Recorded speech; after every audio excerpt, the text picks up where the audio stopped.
네, 롯데 경영권 분쟁의 중심에 있는 신동빈 롯데그룹 회장이 오늘 귀국할 것으로 보입니다. 아버지인 신격호 총괄 회장이 신동빈 회장을 후계자로 임명한 적이 없다는 동영상을 공개한 상황이라서 이에 대해 신 회장이 어떤 입장을 보일지 관심이 쏠리고 있습니다. 네, 이번 롯데 사태는 족벌 경영의 한계를 여실히 드러내고 있는데요. 정선섭 재벌닷컴 대표 모시고 자세한 이야기 나눠보겠습니다. 어서 오십시오. 네, 안녕하세요.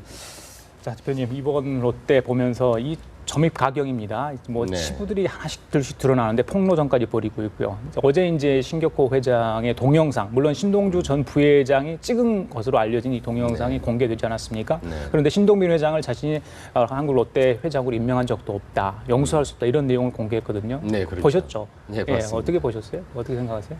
글쎄요, 우리의 재벌가에서 여태까지 있어왔던 아버지가 네. 또 총수가 뭐 지목을 하면 네. 그냥 그 승계가 이루어지고 모든 그룹이 일렬종대로 서고 예. 일단 그런 문화, 그것이 아직도 우리 현재 재벌들 사이에서 또는 재벌 내부에서 예. 존재하고 있구나. 이런 뭐 약간 좀 자괴감이라고 할까요? 지금 시대가 21세기인데 예. 그것과는 많이 동떨어진 문화가 아직도 존재하고 있구나, 이런 느낌을 받았습니다. 네. 그리고 어제 공개된 동영상을 보면 신 총괄 회장의 건강 이살설이 다시금 좀 불붙고 있는 것 같습니다. 네. 말을 더듬더듬하기도 했고요, 끊어 말하기도 했고, 일본 롯데홀딩스를 한국 롯데홀딩스라고 네. 잘못 이야기를 했거든요. 이 부분은 어떻게 봐야 될까요? 글쎄, 뭐 94살의 고령이시니까 예, 맞습니다. 뭐 정상적인 그 뭐 젊은 사람이라든가 뭐 중년의 나이라든가 이렇게 인식을 하면 좀 안 될 것 같고, 뭐 일부 뭐 용어 선택에서 뭐 실수가 있었다거나 뭐 착오가 있었다거나 이런 거는 사실은 그 동영상에서 전하고자 하는 메시지, 우리가 읽어야 될 메시지의 핵심은 아니라고 보고요. 뭐 틀릴 수 있죠. 뭐 우리 젊은 사람들도 틀리는데, 그런 게 문제가 있는 것이 아니라 거기서 이분이 말하고자 하는 핵심 내용을 우리가 조금 좀 읽어야 된다. 그것은 뭐 이제 예를 들면은 차남이 아닌 장남에게 뭐 힘을 실어주는 듯한 이런 거 아니에요. 누구의 의도였던 뭐 그 영상 자체가 이제 뭐 약간 뭐 만들어진 것이든 어쨌든 간에 그 핵심보다는 이제 여전히 자기의 말 한마디로 뭐 모든 게 다 될 수 있다.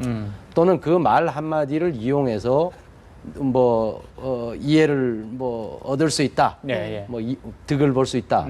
이런 생각을 했다는 점에 대해서 저는 참 약간 뭐 그런 씁쓸함이 있었고, 그 동영상의 진실성 여부는 사실 우리가 뭐 그리 중요하게 생각할 필요는 없다고 봐요. 그래요. 아주 중요한 후계구도 관련인데 과연 신격호 총괄 회장이 그렇게 판단할 능력이 있는지, 굉장히 고령인데 건강에 문제가 없는지 그 부분은 굉장히 의문이다. 계속해서 좀 문제가 될 것 좀 같습니다. 의문스럽기는 하죠. 44살의 44살의 나이에 뭐 어떤 자기 의사를 명백하게 표현할 수 있는지에 대해서는. 그렇죠. 자, 그런 가운데 신동주 전 부회장이 어제 방송 인터뷰를 또 했습니다. 그런데 신 총괄 회장이 지난달 초에 이 중국 관련 사업 있잖아요. 중국 홍콩 한 1조 적자가 났다고 신동주 전 부회장이 이제 주장을 하는데, 물론 신동부 회장이 그렇게 사업을 잘못 이끌었다. 그 문제로 해서 아버지가 아들에게 손찌검을 했다, 때렸다, 이런 발언을 했거든요. 폭로를 했습니다. 가능하라고. 그렇죠. 아주 재밌는 말을 계량적 지표들이 지금 나오고 있는데요. 75억 원을 뭐 일본 롯데홀딩스에서 적자를 봐서 신동주 전 부회장이 해임됐다. 이렇게 이제 신동주 부회장 측에서는 주장을 했잖아요. 그런데 이제 또 신동주 전 부회장은 또 이런 반격을 했죠. 1조 원의 손실 때문에 사실은 뭐 부친이 동생을 뭐 해임을 했다. 뭐 이런 얘기거든요. 때렸다. 뭐 이런 구타까지 있었다 얘기를 했는데, 그런데 실제로 이제 작년도나 재작년도 몇 년에 걸쳐서 롯데그룹은 그렇게 실적이 우량하지는 않았습니다. 뭐 우리가 실제로 집계를 해봐도 그 이유 중에 하나는 글로벌 시장에서 돈을 번 데가 우리나라 기업 중에 거의 많지 않아요. 삼성까지도 뭐 해외에서 경영이 어려웠기 때문에. 그리고 또 롯데는 한 4, 5년 전부터 중국에 진출을 많이 했습니다. 그래서 중국뿐만 아니라 러시아나 베트남에서도 굉장히 손실을 많이 봤죠. 뭐 투자에 대한 뭐 실패 이렇게 표현하기는 좀 어려울 겁니다. 왜 그런가 하면 초기 지금 투자 단계인데 뭐 당장 무슨 과실을 얻어야 되는 그런 상황은 아니고요. 예. 아마 그것을 전체적인 뉘앙스를 보면 예. 누군가가 상대방을 음해하기 위해서 예. 신격호 회장의 평소 성격이 예. 적자 보는 건 아주 싫어하는 성격이니까 예. 그런 부분을 조금 이용하려 하지 않았나. 예. 뭐 그런 생각이 좀 들더라고요. 제가 안팎에서는 이제 이번 주가 좀 고비가 될 것 같다, 이번 사태에 분수령이 될 것 같다 하는데 지금 신동주 전 부회장이 이제 오늘 출국을 하고요. 네. 신동빈 회장은 이제 입국을 한다고 합니다. 그렇죠. 특히 신 회장이 이제 어제 그런 일이 있었기 때문에 들어와서 어떤 행보를 할지, 어떤 반격의 카드를 준비해 놓고 있을까 궁금해하는데 어떻게 행동할 것이라고 보십니까? 일단 신동주 그 회장, 전 부회장이나 신동빈 회장은 여론전에서 이겨야 이 승기를 잡을 수 있다 이런 생각을 하는 것 같아요. 아버지의 힘은 이미 특히 이제 신동빈 회장 측에서는 아버지의 의사가 형에게 이미 넘어가 있다 이렇게 이제 판단을 하고 그러면 자신의 우군은 임직원들과 뭐 우호 지분과 그리고 여론이다 이 판단을 하고 있는 것 같아요. 그래서 이제 여론전이 붙으면서 사실은 신동주 전 부회장 측에서도 반격을 하는 이런 구도가 돼 있잖아요. 그렇습니다. 그러면 이제 오늘 그동안에 일본에서 머물면서 주주들을 다독인다든가 현지 임직원들. 이사진을 다 만났다. 그렇죠.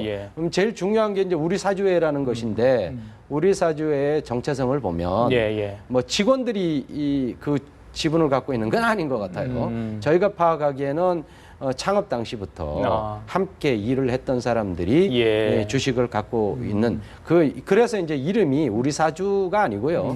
우리 사주회라는 것입니다. 뭐 일본식 표현인지는 모르겠으나 그래서 그런 사람들이 많이 존재하고 있기 때문에 자기 편으로 이제 끌어들이는 작업을 했을 것이고 이번에 이제 오늘 귀국 여부는 아직까지 뭐 최종 결정은 안 됐죠. 그런가 하면 지난번에도 31일 날도 뭐 한국 귀국을 한다 그랬다가 맞습니다. 예약까지 했다가 안 왔으니까. 근데 이번에는 와야 할 겁니다. 그러면 지금 상태에서는 신동주 전 부회장에게 여론에서 밀리고 있단 말이에요. 이 여론에서 밀린다는 것은 잘못하면 정당성이나 명분을 잃게 되는 거죠. 그러니까 오면서 아마 기자회견을 할 가능성이 높아요. 기자들이 당연히 뭐 거기 진을 치고 대기하고 있을 테니까. 첫 번째는 대국민 사과를 할 가능성이 높죠. 일단 뭐 지금 일어나고 있는 것이 뭐 결코 좋은 모양새는 아니니까 당연히 이제 국민들한테 죄송하다는 말을 해야 될 것이고 신격호 회장도 마찬가지로 사과를 하지 않았습니까? 어제 했죠. 그리고 두 번째는 임직원들로 하여금 자신의 어떤 그 표현을 해서 미래에 대한 뭐 전망을 얘기를 함으로써 상당 부분 지지를 끌어내고자 그런 작업을 할 것이고 실제로 뭐 오면서 자기 이 세력들 뭐 이렇게 표현해도 될지 모르겠지만 임직원들 특히 이사들 이런 것을 좀 계속 뭐 자기 편으로 유지하게 하는 이런 작업에 나설 겁니다. 그래요. 네. 하스코 여사 이야기도 해보겠습니다. 지난주에 한국으로 들어오면서 뭔가 역할을 할 것이다. 중재 가능성도 있을 것이다. 이런 이야기가 있었는데 신 총괄회장을 만나지도 못하고 돌아갔다는 이야기가 나오거든요. 실제로 하츠코 여사는 저희가 이제 일본 롯데홀딩스에 있는 임원분하고 통화를 했었는데 하츠코 여사는 회사에 나타나거나 현지에서 어떤 역할을 한 적은 없다고 합니다. 그러나 이제 다들 거기 있는 임직원들은 상당히 그 신격호 회장의 버금가는 정도로 그래요? 그렇게 이제 좀 인식은 하고 있다고 그래요. 신격호 회장에게 영향력을 행사할 수 있는 자리에 있는 분 그렇죠. 이제 부인이니까. 부인이니까. 그런데 하츠코 여사는 지금 어느 편을 들기 어렵습니다. 뭐든가 하면 잘못하면 둘 다 자신의 친자식인데 잘못하면 원수가 되죠. 그러니까 어떤 편을 들기보다는 이 문제를 화해를 통해서 잘 나가야 된다 이런 입장을 고수할 것 같아요. 그래서 중재자 역할을 한다는 게 아마 맞을 겁니다. 네. 어쨌든 이번 롯데가의 경영권 분쟁은 좀 주주총회 표대결이나 아니면 소송전으로 좀 법적으로 갈 것이다 이런 이야기들이 나오고 있는데 이런 과정에서 좀 핵심 지주사들에 대한 이야기가 많이 나오고 있는 것 같아요. 광현사라든지 일본 롯데홀딩스 같은 경우에 굉장히 복잡한 구조를 가지고 있더라고요. 지분이 어느 정도인지 이게 불확실하잖아요. 그렇죠. 처음에 이 그 신격호 회장이 1941년도에 일본에 가서 이제 사업을 시작을 해가지고 회사를 쭉 이제 설립을 하게 되는데 일본에서 제일 먼저 설립한 회사는 일본 롯데라는 회사입니다. 이 일본 롯데라는 회사에서 이제 분할을 해가지고 일본 롯데 홀딩스라는 지주회사를 만든 거예요. 예. 일본 롯데 홀딩스가 제일 먼저 출범을 했고 예. 그리고 한참 후에 설립을 하는 것이 광윤사라는 회사입니다. 예. 지금 이제 광윤사에 대한 이제 그 사람들의 이목이 예, 많이 예, 쏠리고 예, 있는데 맞습니다. 예. 이 회사는 원래 포장재 회사로 알려져 있었죠. 실제로 이제 포장재 회사는 우리가 알다시피 국내에 있는 계열사 중에서도 네. 포장재 회사는 굉장히 알짜입니다. 어. 거의 그 거쳐가는 물류비 받는 회사죠. 예. 우리가. 그런데 이 회사가 그동안에 굉장히 돈을 많이 축적을 했을 거란 말이에요. 이 회사는 신동주 전 부회장의 표현에 의하면 아버지가 대표를 맡고 있는 자산관리 회사라고 예, 예, 했습니다. 예. 그만큼 이제 순 돈을 투자하고 이런 회사예요. 그러다 보니까 이 회사가 일본 롯데홀딩스의 대주주입니다. 예, 맞습니다. 지금 현재 갖고 있는 예. 건 거의 28%에서 30% 정도로 추정되고 있는데 이 회사가 굉장히 중요하죠. 그리고 이번 아마 승부에서도 예, 예. 굉장히 중요한데 이 회사의 주식을 예. 그동안에 좀 가족들한테 증여하고 자녀들한테 증여를 해서 예. 신격호 회장의 두 아들이 예. 지금 현재 이제 갈등을 벌이고 있는 두 아들이 예. 거의 비슷한 수준으로 갖고 있을 것이다. 근데 이제 핵심 키워드는 예. 키맨은 신격호 회장일 것이다. 이렇게 보는 거죠. 그래요. 많은 분들이 이번 사태를 지켜보면서 막장 드라마를 보는 것 같다. 등장인물도 굉장히 많습니다. 그렇죠. 신선호, 신영자, 신동인 등 신동주 전 부회장 지지 핵심 세력이고요.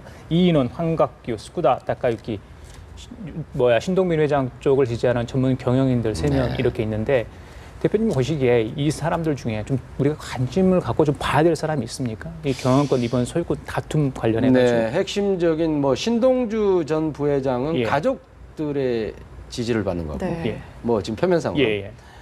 신동빈 회장은 이사나 임원들, 현재 지금 금하고 있는 분들의 예, 예, 지지를 받는 것 같고 이런 양태인데 거기서 이제 신동주 전 부회장 측에서는 물론 신격호 회장이 가장 영향이 큽니다만은 예. 신영자 롯데재단 이사장이죠. 예, 예. 이분이 굉장히 그 중요한 역할을 하고 있는 것 같고요.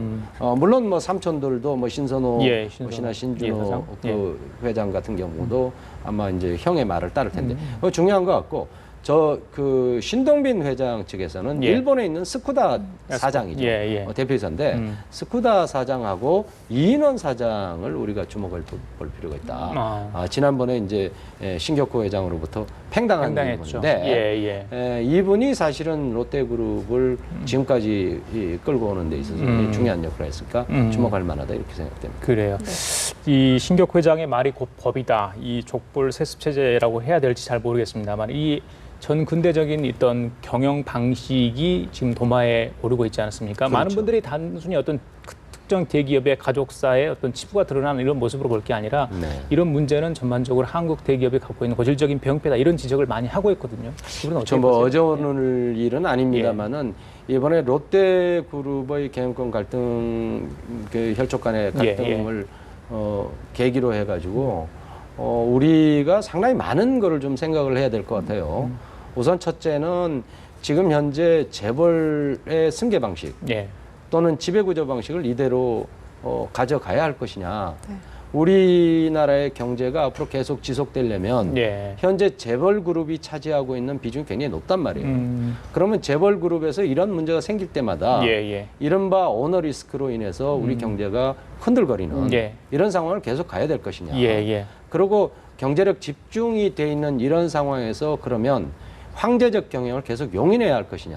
우리가 그걸 경영권 방어라는 이름으로 그렇죠. 그런 미명하에 계속 보호를 해줘야 될 것이냐. 아니면 어떤 것이 좋은 것이냐 하는 것에 대해서 그러면 지배구조 방식을 새롭게 개편을 해가지고 승계라든가 이런 것들 주주권을 강화하고 해가지고 견제할 수 있는 장치를 우리 여러 개가 있습니다만은 사회이사 제도라든가 집중 투표제라든가 여러 이제 제도가 있습니다. 그렇죠. 그런 쪽을 어떻게 그러면 맞게 이렇게 합리적으로 해 나갈 것이냐 하는 걸 한번 공론을 해볼 필요가 있고요. 언론에서 어떻게 이 부분을 잘 지적해 주느냐가 앞으로 우리 경제가 새로운 틀을 가져가는 데 있어서 굉장히 중요한 역할을 할 거라고 봅니다. 그런데 지금 보면은 한편에 막장 드라마를 그냥 그 생중계하듯이 하는 예, 이런 예, 것들은 제가 보기에는 오히려 이런 거를 더 부추길 뿐이지 예. 결코 근본적인 문제를 해결하는데 도움은 안 된다고 보고요. 좀 더 그런 부분에 우리가 좀 치열하게 예. 살펴봐야 되지 않겠나 생각합니다. 알겠습니다. 자, 지금까지 정선섭 재벌닷컴 대표와 함께 얘기 나눠봤습니다. 말씀 잘 들었습니다. 감사합니다. 네, 감사합니다.